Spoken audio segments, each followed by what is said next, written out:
Muito bem. Eu vi em algum lugar da internet, eu não sei aonde, que talvez o Chico Xavier se lembrasse de 40 mil anos atrás. Talvez. É verdade É isso? verdade.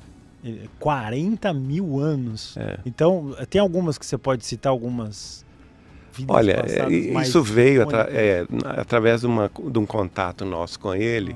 Ah, Eu estava lá estudando, naquela época estudava economia, pedi a ele licença para estudar, a gente estudou muito e eu fiquei completamente assim, desconectado, porque ele estava trabalhando num ponto da mesa e eu no outro ponto.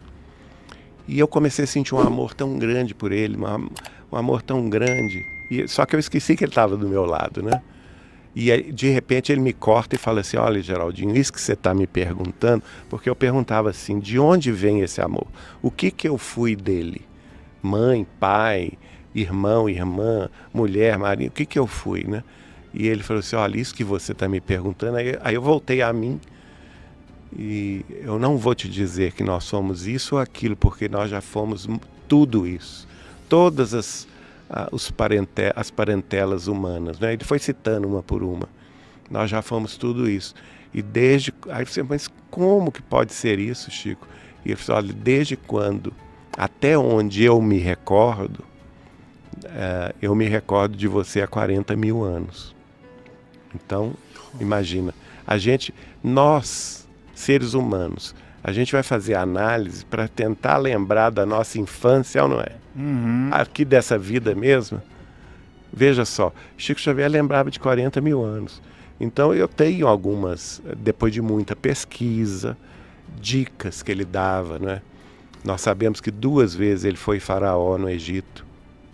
Ele foi a faraó feminina Hatshepsut, no século, deixa eu pensar, século 14 ou 15 antes do Cristo. Também um faraó Shams no século nono antes do Cristo. Ele foi Platão na Grécia. Ele foi João Evangelista, um dos discípulos de Jesus antes de ser João Evangelista. Ele foi Allan Kardec, o sacerdote druida da Bretanha, não é?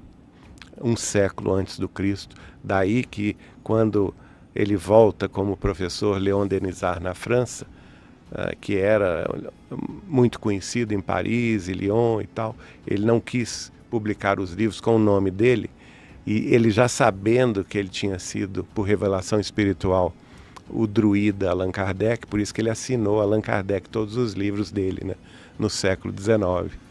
A gente acredita que ele foi também um eremita chamado na Igreja Católica de Santo Antão,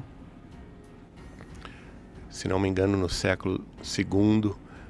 A gente acredita que ele foi também na formação da França, que era o Império Franco, com Clovis I, São Gastão, que era muito ligado a Emmanuel, que naquela ocasião era São Remígio. A gente acredita que ele foi Francisco de Assis, Jan Hus, reformador protestante, não é, que foi queimado vivo na cidade de Constança em 1415. Foi também no Brasil, no século XVI, Padre Manuel de Paiva, companheiro de Padre Manuel da Nóbrega, que funda o Rio e São Paulo, né? Então, ele já foi muita coisa.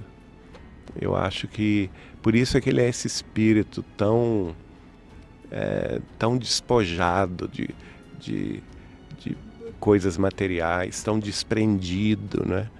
Tão amoroso, tão compassivo, tão caridoso, porque essas vivências todas que ele teve, que fizeram parte do processo de espiritualização dele, mas também fizeram parte do processo de espiritualização da Terra, deram a ele essa condição de ver muito mais longe do que nós e ter plena consciência. Isso eu falo com conhecimento, né?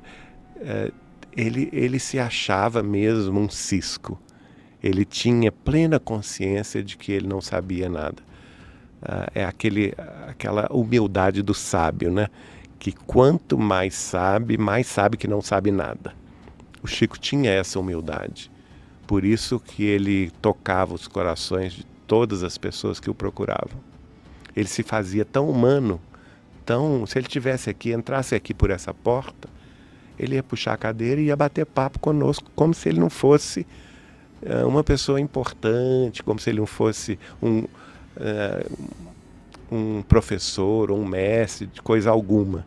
Ele é simplesmente uma pessoa humana, interessada em saber da nossa humanidade e, por sua vez, demonstrava para nós a sua própria humanidade. Antes de encerrar, eu quero lembrar você de algo importante. Se você precisa de oração ou quer colocar o nome de alguém especial em nossas preces, escreva o nome aqui nos comentários. Todas as sextas-feiras fazemos nossa corrente de oração e levamos cada nome diante de Deus em nossas orações. Deixe o nome nos comentários, participe dessa corrente de fé e que a paz, a luz e a proteção estejam sobre você e sua família.